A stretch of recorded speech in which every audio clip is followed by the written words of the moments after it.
In the headlines, 8 bad governors protest set for June 12 over Tinubu's economic policies. Troops kill 60 terrorists in joint air-land offensive in Berno. Plus, INEC fixes Ekiti Oshun governorship poll for July 20th and August 8, 2026. And on the foreign scene, 11 Sudanese migrants killed in Libyan desert crash. Hello and welcome to Trust News Update. I am Fatima Ahmed Musa. Thank you so much for joining.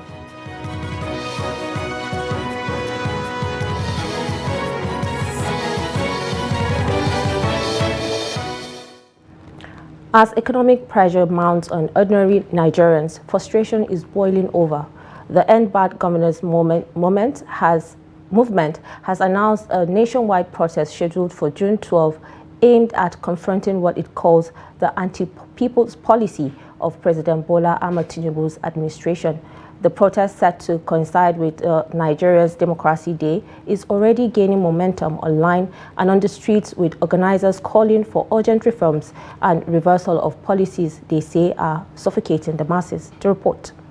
2 years into President Tinubu's tenure, the promise of renewed hope is fading fast for many Nigerians. Instead of relief, the removal of fuel subsidies and floating of the naira have triggered an economic storm, soaring transport fares, skyrocketing food prices, and shrinking household incomes. For millions of families, it's no longer just about policy, it's about survival. Now, citizens are organizing. The End Bad Governance movement, a coalition of youth groups, workers, and civic voices, is calling on Nigerians to hit the streets on June 12, using the symbolism of Democracy Day to demand economic justice and responsive governance. At a press conference in Lagos, organizers decried the daily hardship endured by ordinary people, from market women to students and unemployed graduates. Under Tinubu, we have to say that Nigerians are living more or less like enslaved citizens.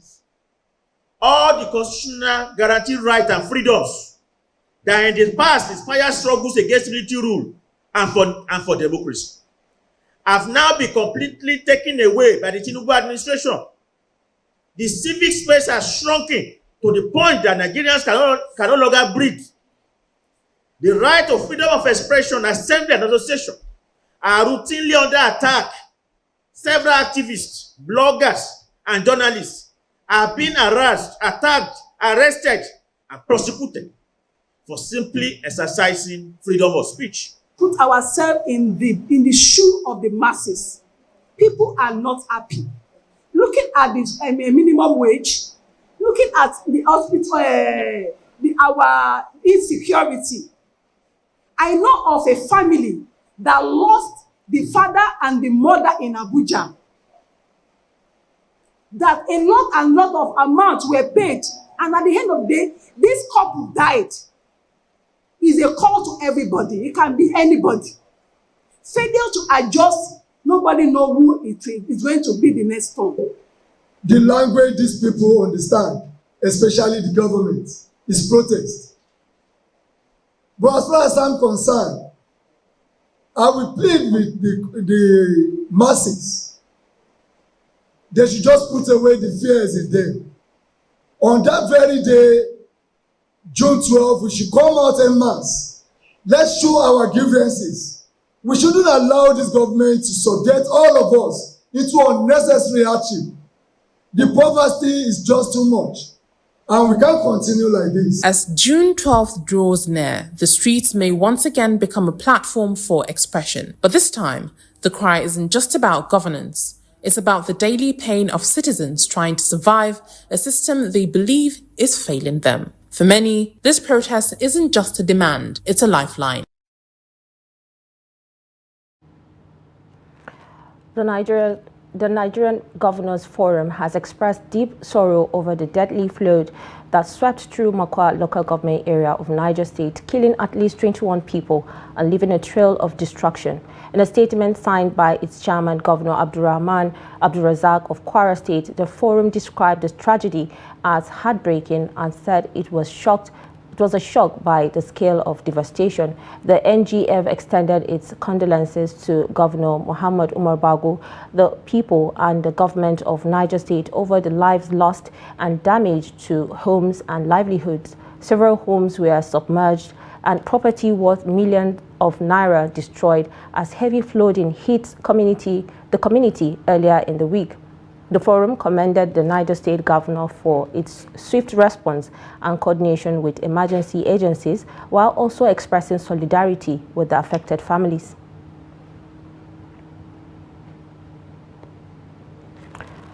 The troops from Operation Hadunkai have, in an overnight joint land and air operation, neutralized 60 terrorists in Bita, Berno.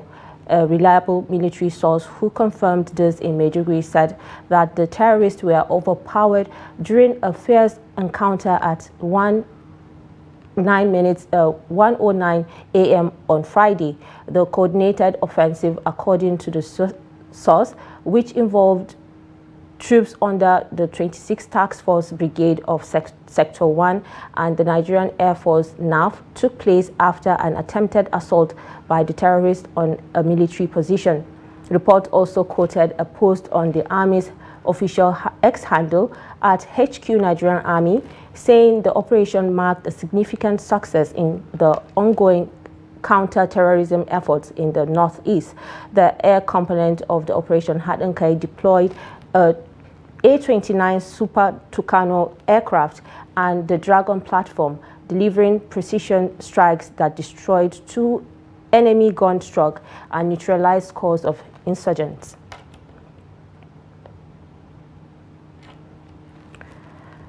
Still in Berno State Governor Professor Babagana Umar Zulum has promised to provide scholarship for children of the slain Civilian Joint Task Force CJTF members that lost their lives along Dikwa Marte Road. 8 members of the force were tragically killed in an improvised explosive device IED attack along the road on Tuesday. The governor also announced an immediate assistance of 5 million to each of the bereaved families to cater for their basic needs. Zulum made the announcement on Thursday during a condolence visit to families of the fallen heroes in Fezan ward of the metropolis. He described the victim as martyr who made the ultimate sacrifice in defense of their communities, assuring that their bravery will never be forgotten. And now in Kano State, the Kano State Police Command has arrested 41 individuals, including key suspects in connection with the killing of CSP Baba Ali, the Divisional Police Officer DPO of Rano Local Government Area. The command launched an intensive investigation immediately after the incident, leading to swift apprehension of the suspects.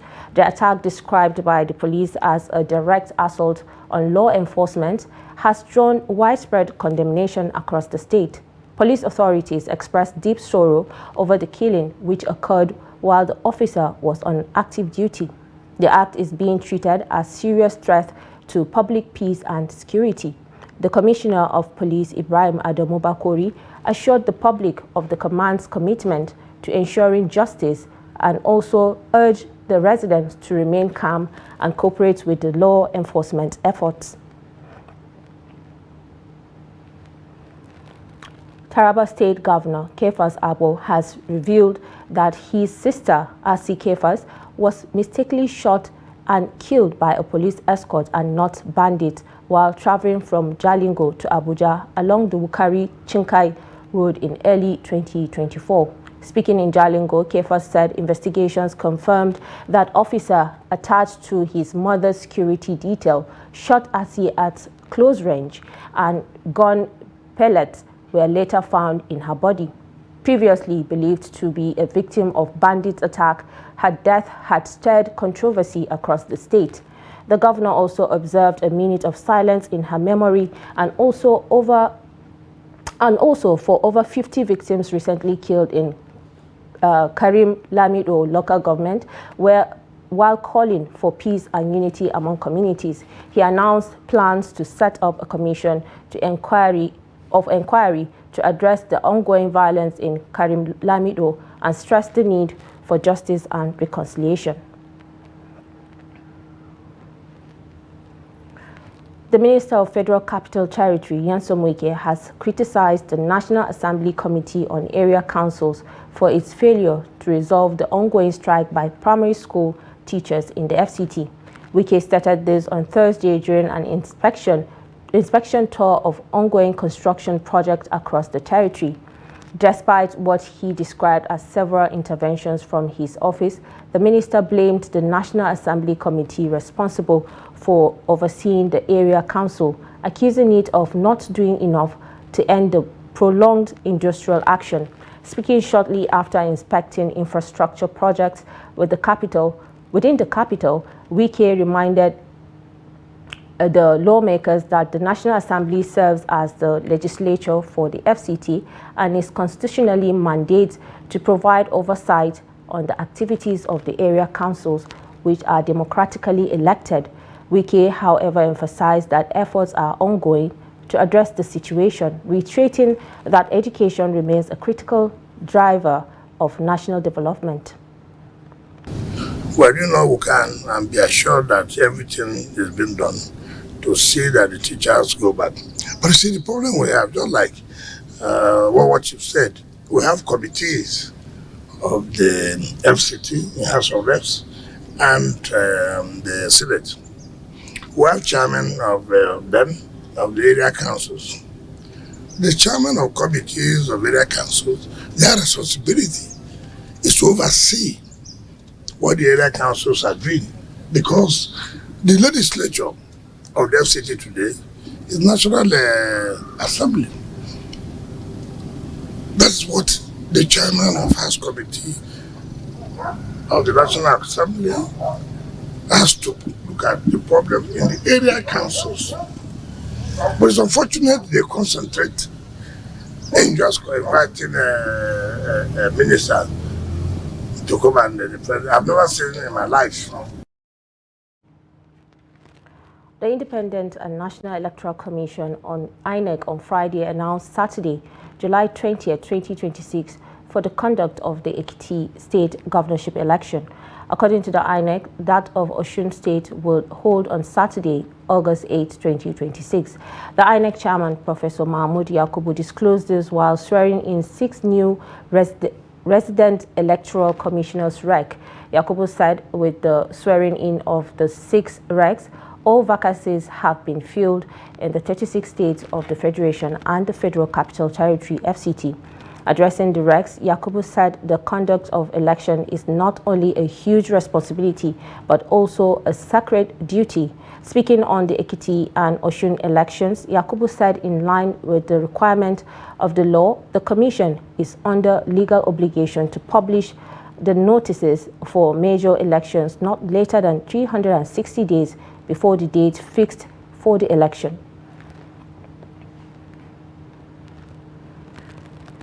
And now, no fewer than 56 male suspects have been arrested for wandering in the Lagos street of Lagos. The men were apprehended during a raid by men of the Lagos State Environmental Task Force on Thursday.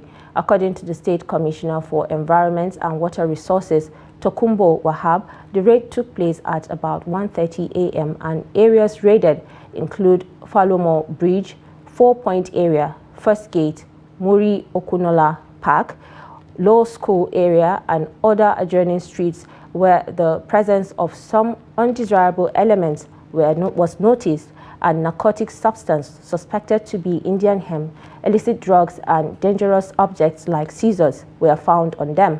Wahab stated that all suspects will be charged to court accordingly. What are you doing? What are you doing? Where are you coming from? State. You don't have any. Okay, so I told you that you don't have anybody in Lagos. People are part of the bridge. Sorry, I beg. Yeah, go and put this up like barrier. Go and put this up like barrier. Títí lọ́wọ́ yẹn náà jáde sí. See where you are sleeping. Go and put this up like barrier. Huh? What are you doing here? You land here? Yes. You're still watching News Update on Trust TV. Coming up after the break. Tinubu's reform agenda sparks mixed reactions as discontent grows. This and more when we return. Just stay. Welcome back. If you're just joining, this is News Update on Trust TV. Here's a recap of our top stories again. We told you that end bad governance protests set for June 12 over Tinubu's economic policies. Plus, troops kill 60 terrorists in joint air-land offensive in Berno. Now moving on to more stories. 2 years into the Tinubu's administration, questions continue to mount over who truly shapes the policies affecting over 200 million Nigerians. While the government touts reforms as necessary for economic stability, many citizens say the policies appear tailored for the elites, leaving the masses to bear the brunt of the hardship. Trust TV's Abdulaziz Ibrahim examines how growing public discontent is fueling a widening disconnect between policies and the people. Across the country, a common sentiment is taking root. Governance at the federal level feels increasingly distant, if not outright elitist. From the removal of fuel subsidies to the floating of the naira and border closures, decisions made in boardrooms and policy circles have hit homes, markets, and commuters hard, sending prices soaring and deepening poverty. For many, the question is no longer what policies are being made, but for whom. No leader can bring a policy that is only targeted for the elite. Implementation is the problem. In the process of implementation, I realize that the elite, of course, are not adversely affected. It's the common people that actually eventually suffer this. So at one time they say we have closed the border. They are not closing the border because they want to improve what is in here. Because there is nothing, if you look in, there are no structures that have been put in place to checkmate or to provide the alternative of what you are blocking the borders for. You are not making cars and you're blocking the borders for importation of cars. What are you doing? You are increasing the cost of transportation for who? It's for Isiaku. As Nigeria edges closer to the 2027 elections, a growing wave of pressure groups and advocacy platforms are emerging, trying to influence public discourse and political direction. Political scientist Ibrahim Badaru says elites have long dominated this space, using media and influence to shape narratives that often ignore grassroots struggles. The Nigerian elite benefit from this so-called free system. And because they benefit from this free system, they have always wanted to perpetuate it so that it continues to benefit them at the expense of the masses. And that is why, as part of the solutions to the current scenario, is the issue of political education. Economic analyst Abdurazak Ibrahim believes a disconnect persists between what the data says and what ordinary Nigerians experience daily. They started by rebasing the data for inflation from using 2009 as reference period to 2024. So by so doing, the statistical rates of the inflation fall from around 34% to around 24%. That does not mean